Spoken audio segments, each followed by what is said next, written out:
Epístola de Paulo aos Efésios. Visão geral. Paulo escreveu aos crentes em Éfeso para explicar que as realizações de Jesus mudam nossa vida como indivíduos, membros da família e em comunidade com outros na igreja. Paulo escreve que somos salvos pela graça e, embora estivéssemos mortos em transgressões, Deus deu-nos vida com Cristo. Nossa salvação é dom de Deus, não por obras, para que ninguém se glorie. Jesus não só nos reconciliou consigo mesmo, mas reconciliou judeus e gentios em um corpo por meio da cruz. Deus estava trazendo judeus e gentios para um corpo espiritual, que é a igreja. Dentro desse corpo, cada um de nós é dotado de dons espirituais, com o fim de preparar os santos para a obra do ministério, para que o corpo de Cristo seja edificado. Trabalhando juntos, cada parte realiza a sua função, que cresce e edifica-se a si mesmo em amor. Porque o corpo espiritual enfrenta desafios espirituais. Paulo nos exorta: fortaleçam-se no Senhor, vistam toda a armadura de Deus, pois a nossa luta não é contra seres humanos, mas contra os poderes, contra as forças espirituais do mal nas regiões celestiais. Embora esses versos sejam normalmente lidos como se referindo aos indivíduos, a mensagem de Paulo é que somos mais fortes quando estamos juntos. Contexto histórico. Paulo inicia o que escreveu para a comunidade de Éfeso enquanto estava preso em Roma. Carta de Paulo aos Efésios. Capítulo 1. Paulo, apóstolo de Cristo Jesus, pela vontade de Deus, aos santos e fiéis em Cristo Jesus que estão em Éfeso. A vocês, graça e paz da parte de Deus, nosso Pai, e do Senhor Jesus Cristo. As bênçãos espirituais em Cristo. Bendito seja o Deus e Pai do nosso Senhor Jesus Cristo, que nos abençoou com todas as bênçãos espirituais nas regiões celestiais em Cristo, porque Deus nos escolheu nele antes da criação do mundo, para sermos santos e irrepreensíveis em sua presença. Em amor, nos predestinou para sermos adotados como filhos, por meio de Jesus Cristo, conforme o bom propósito da sua vontade, para louvor da sua gloriosa graça, a qual nos deu gratuitamente no amado.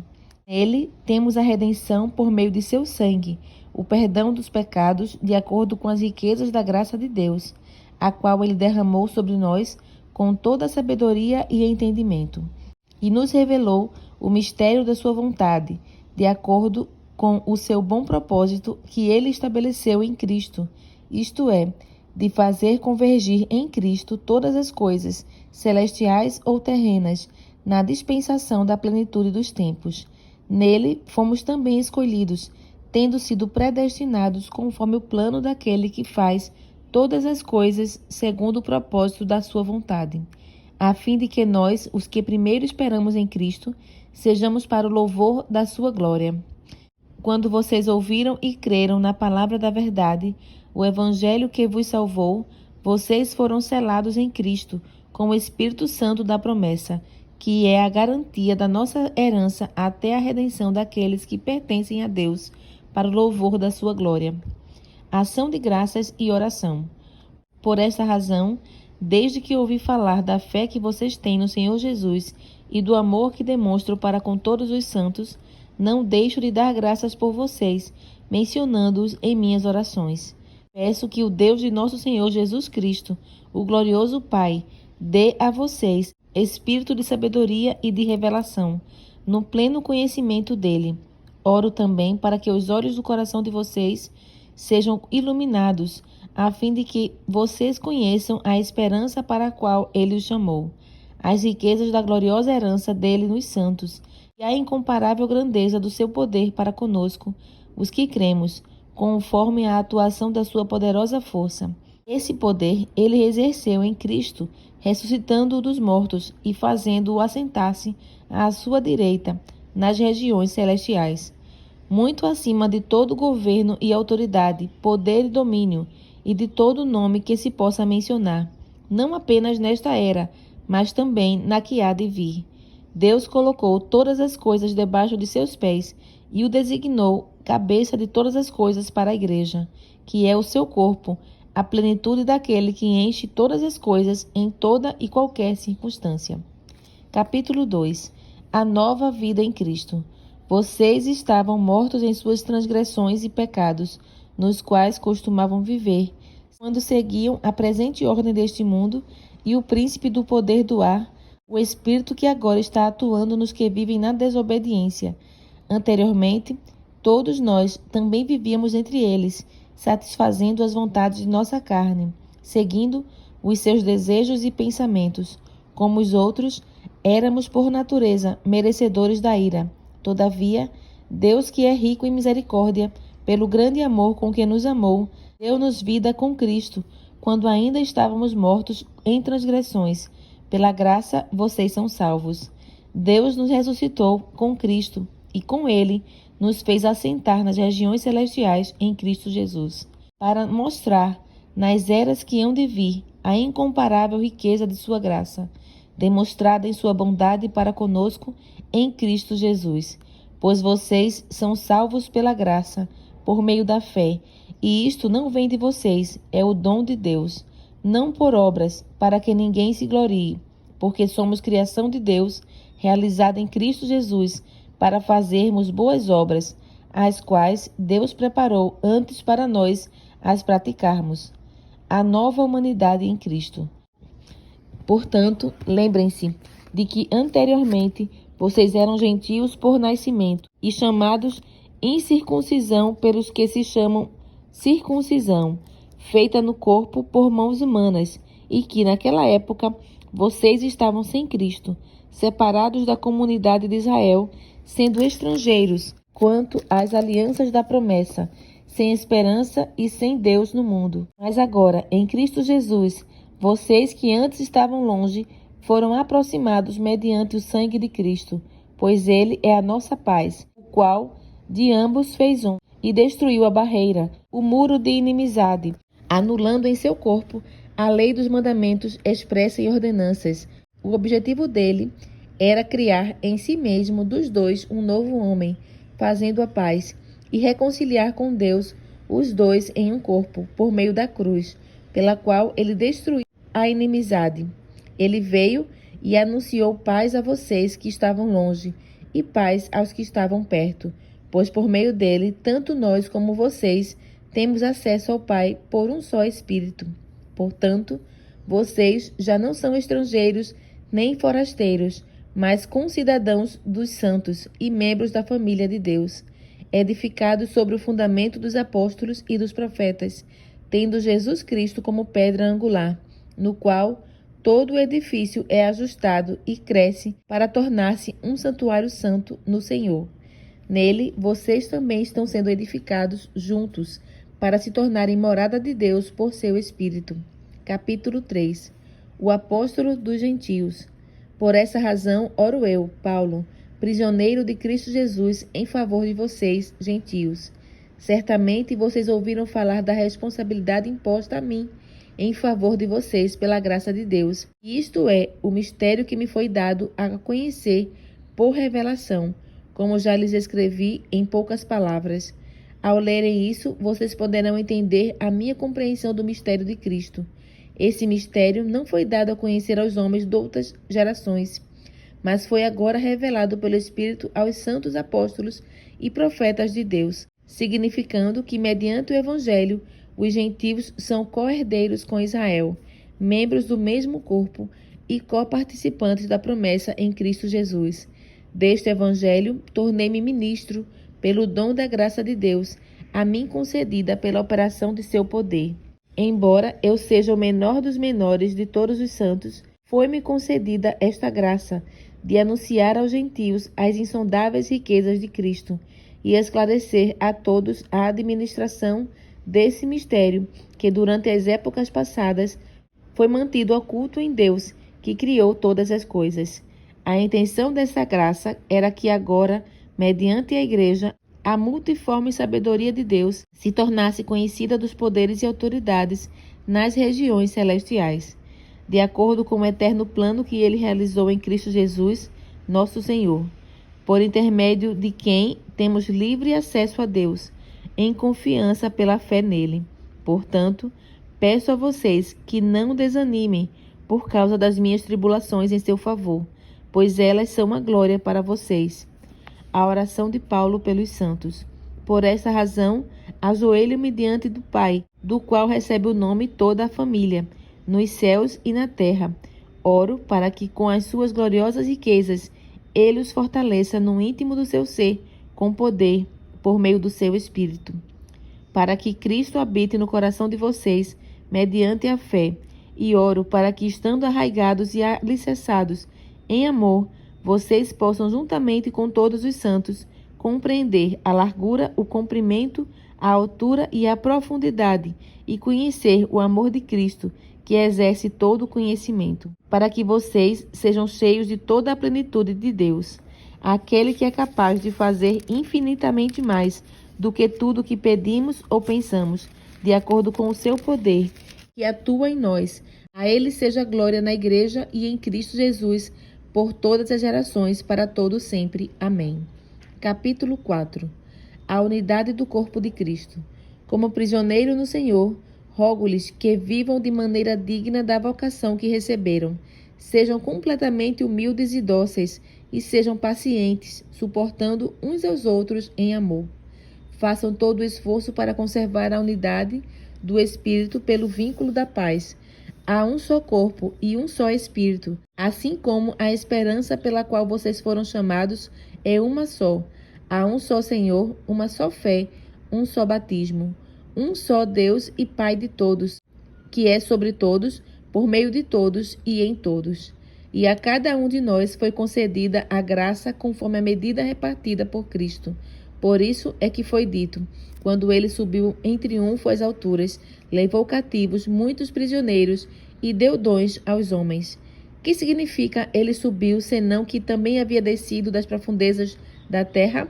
Aquele que desceu é o mesmo que subiu acima de todos os céus, a fim de encher todas as coisas.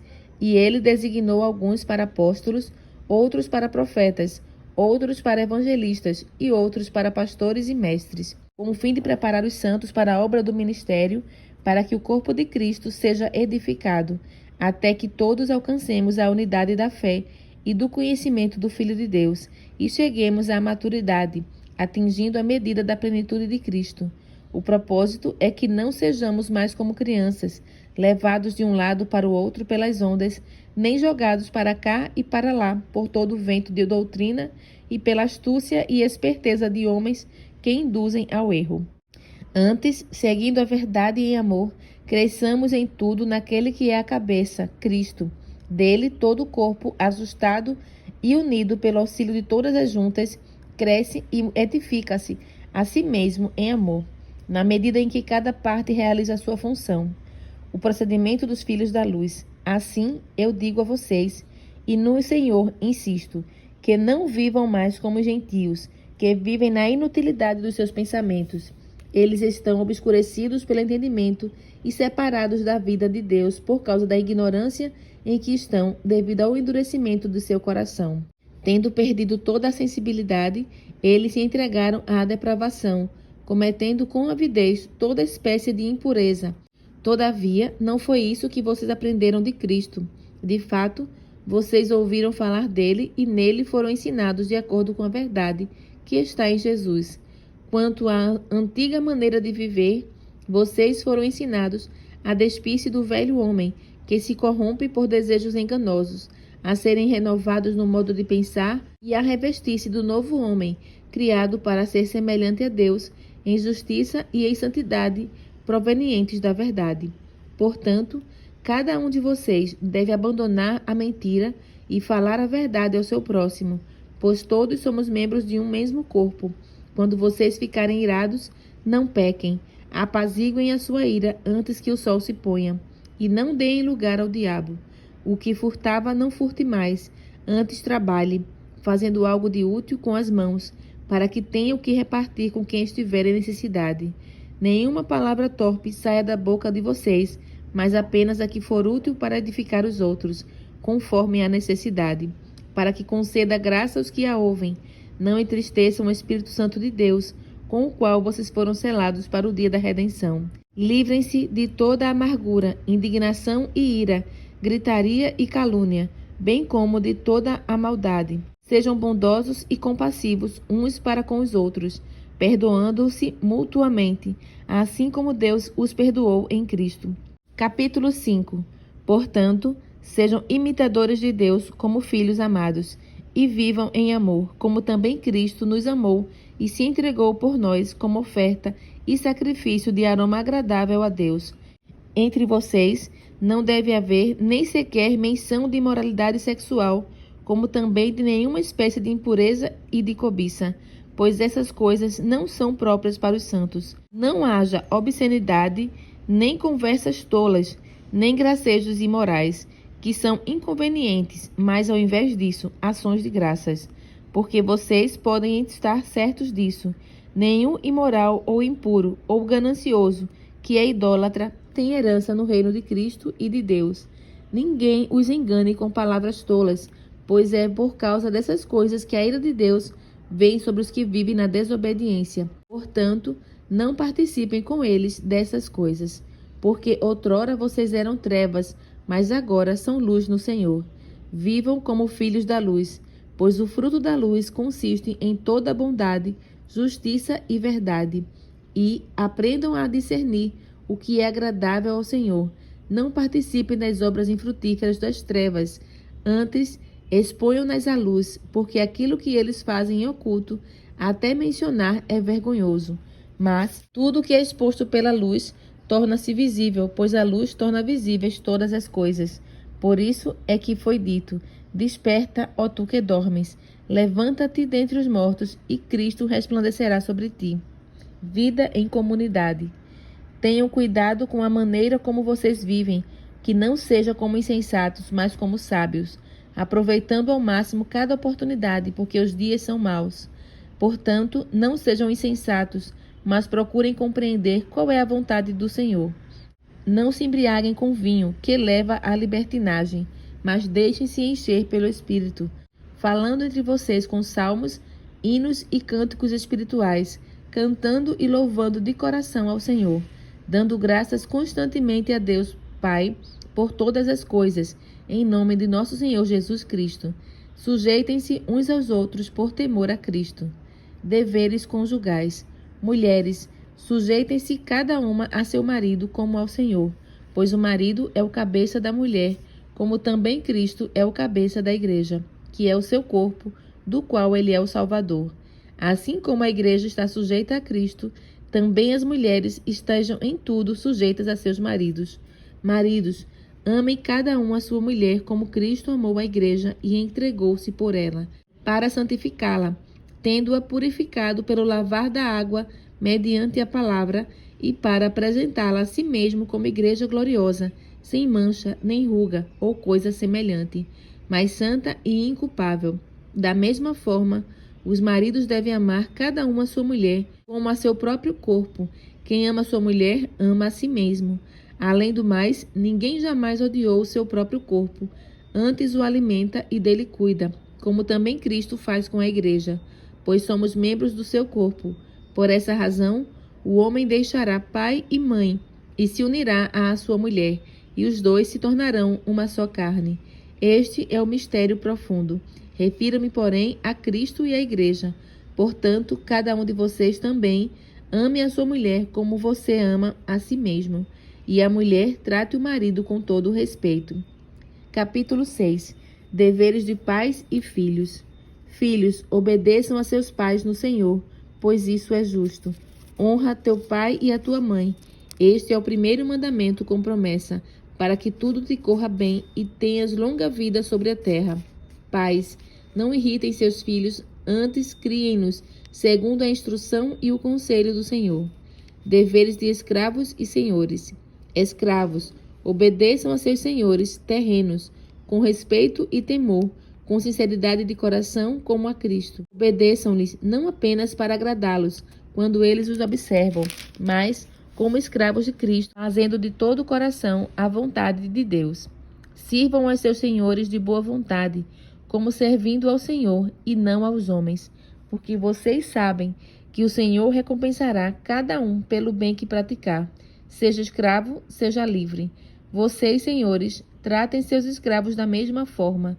Não os ameacem, uma vez que vocês sabem que o Senhor deles e de vocês está nos céus. e ele não faz diferença entre as pessoas. A armadura de Deus. Finalmente, fortaleçam-se no Senhor e no seu forte poder. Vistam toda a armadura de Deus para poderem ficar firmes contra as ciladas do diabo, pois a nossa luta não é contra os seres humanos, mas contra os poderes e autoridades, contra os dominadores deste mundo de trevas, contra as forças espirituais do mal nas regiões celestiais. Por isso, vistam toda a armadura de Deus para que possam resistir no dia mau e permanecer inabaláveis depois de terem feito tudo. Assim, mantenham-se firmes, cingindo-se com o cinto da verdade, vestindo a couraça da justiça e tendo os pés calçados com a prontidão do evangelho da paz. Além disso, usem o escudo da fé, com o qual vocês poderão apagar todas as setas inflamadas do maligno. Usem o capacete da salvação e a espada do Espírito, que é a palavra de Deus. Orem no Espírito em todas as ocasiões, com toda oração e súplica. Tendo isso em mente, estejam atentos e perseverem na oração por todos os santos. Orem também por mim, para que quando eu falar, seja-me dada a mensagem, a fim de que destemidamente torne conhecido o mistério do Evangelho, pelo qual sou embaixador preso em correntes. Orem para que, permanecendo nele, eu fale com coragem, como me cumpre fazer. Saudações finais. Tíquico, o irmão amado e fiel, servo do Senhor, informará tudo a vocês, para que também saibam qual é a minha situação e o que estou fazendo. Enviei-o a vocês por essa mesma razão, para que saibam como estamos e para que ele os encoraje. Paz seja com os irmãos e amor com fé, da parte de Deus e do Senhor Jesus Cristo. A graça seja com todos os que amam a nosso Senhor Jesus Cristo, com amor incorruptível.